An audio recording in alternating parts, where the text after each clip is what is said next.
I love animation. I always have. You think that as you grow older, you grow out of it, but I never did. I went from cartoons to animated films to anime, and for a long time, the most viewed videos on this channel were my 13 videos. And while it wasn't perfect, 13 is a well-animated and mostly well-voice-acted series, which was based on great source material, and it gives me lots of hope about the future of Filipino animation. Pero ngayon, gusto ko sanang magbalik tanaw, bumalik saglit sa childhood ko noong 2000s, and specifically sa 2008, to an era when Filipinos tried for separate times to create animated or partially animated films.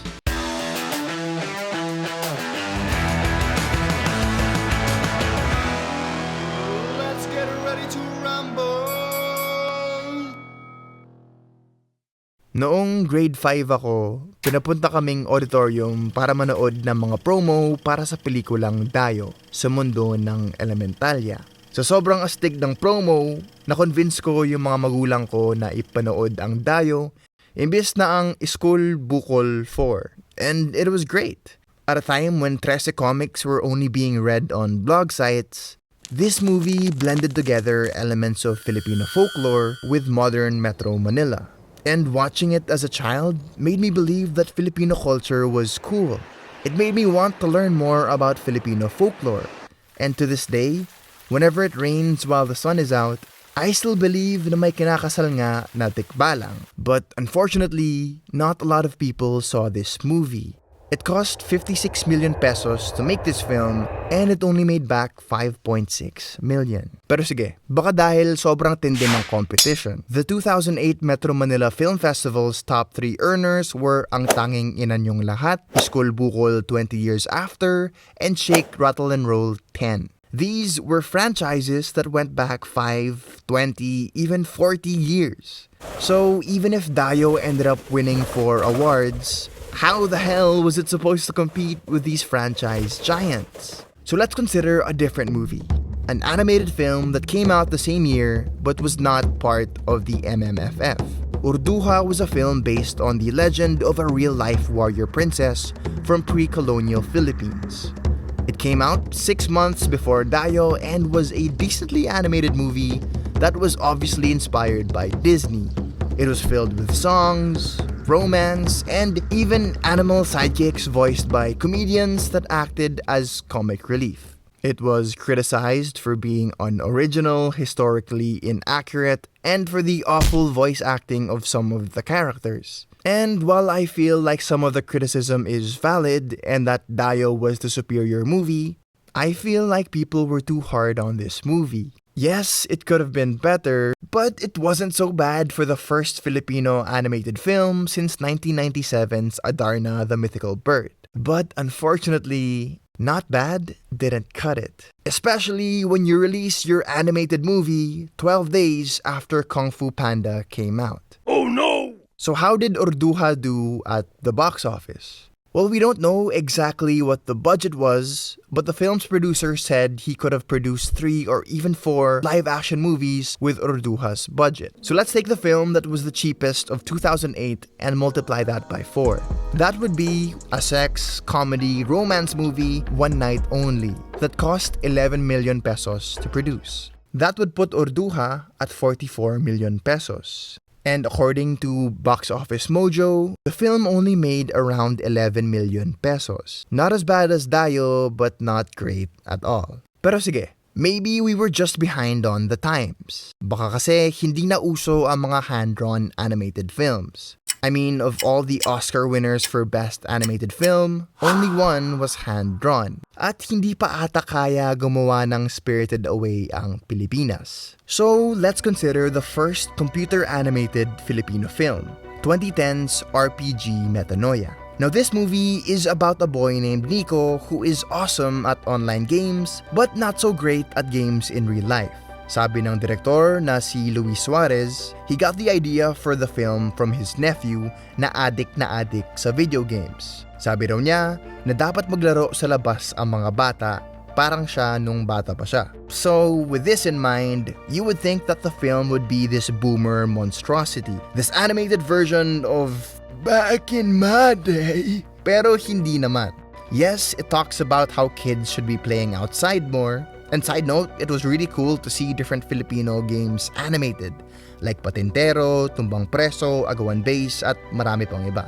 But it also shows the benefits of playing these online games. You see that genuine friendships and life skills can be built from these games. In fact, in the climax of the movie, the main character combines his gaming skills with the physical skills he got from playing outside to save the day. So to have a movie with a message like this during the peak of the "kaka-computer mo yan" mentality was great. I was also pretty impressed by the animation. While it wasn't as good as the computer animation of other 2010 movies like Tangled or How to Train Your Dragon, I thought it looked really nice. Some of the animation reminded me of something like Monster House, which came out in 2006. But of course, the movie had its flaws.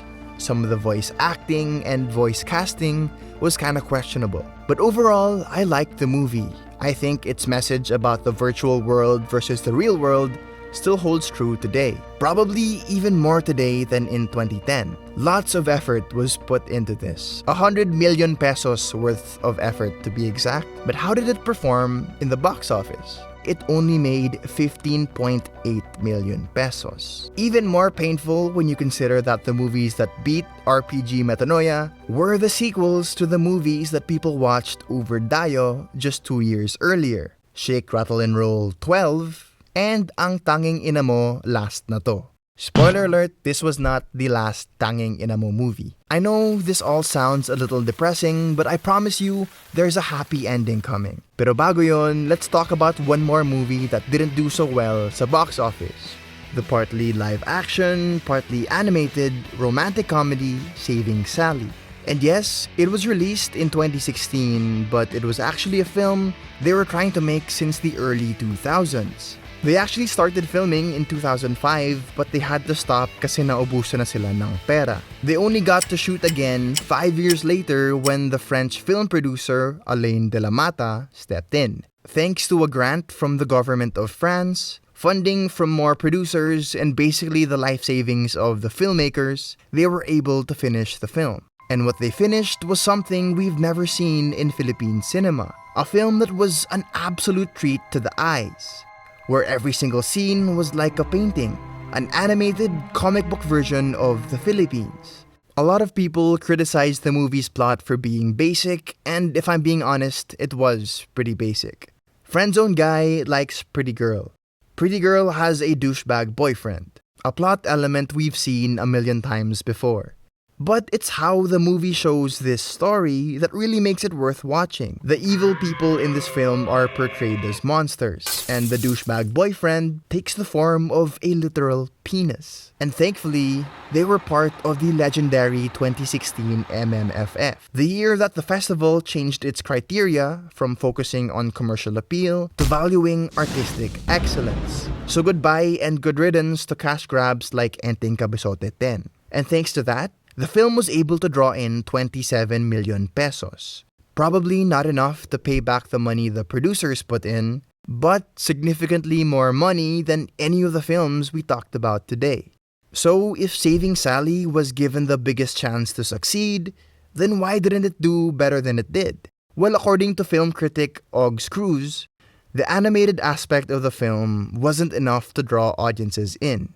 He called it a losing situation for the filmmakers, whose work will get pulled out for more commercially viable movies that will earn more money. And the film's writer actually said something similar. She said that theater owners here think that local audiences will only watch films starring big names and A-list stars, produced by major studios, which Saving Sally is not.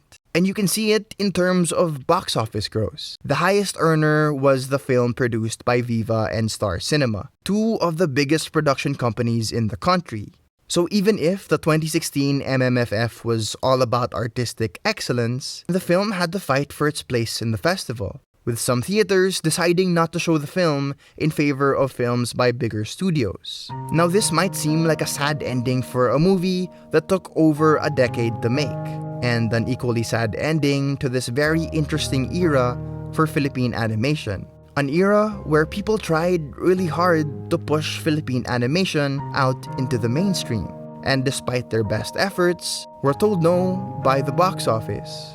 But does a film really need to break into the mainstream to be good? Does it really have to make millions of pesos to be considered successful? Professor Nick De Ocampo of the UP Film Institute doesn't think so. I went to his seminar on alternative cinema in the Philippines, and he said that it shouldn't be the filmmaker's burden to make money. If we think of cinema as art, as culture, then it's in the best interest of a nation to fund projects that enrich its culture. This goes for any of the movies outside of the mainstream bubble, animated films included. And in a perfect world, that would be great. But we don't live in that world.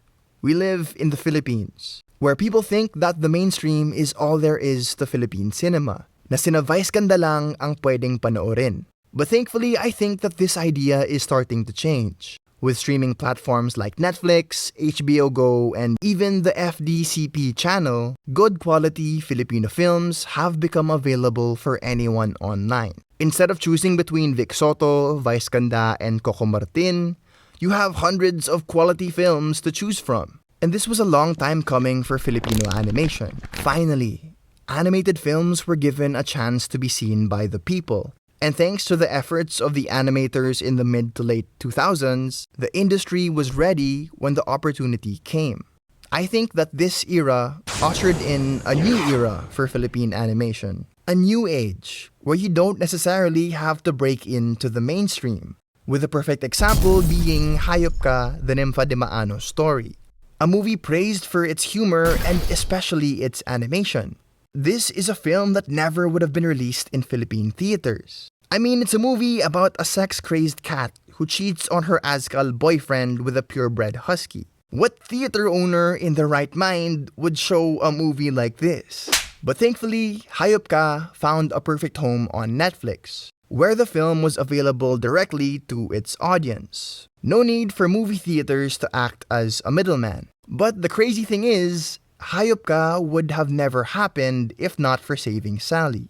It shares the same director, same animation studio, and it was even made to be the thematic opposite of Saving Sally. And when you consider that the Trece series, another successful Filipino animation project, also found its home on Netflix, it really feels like the industry is heading towards a good place.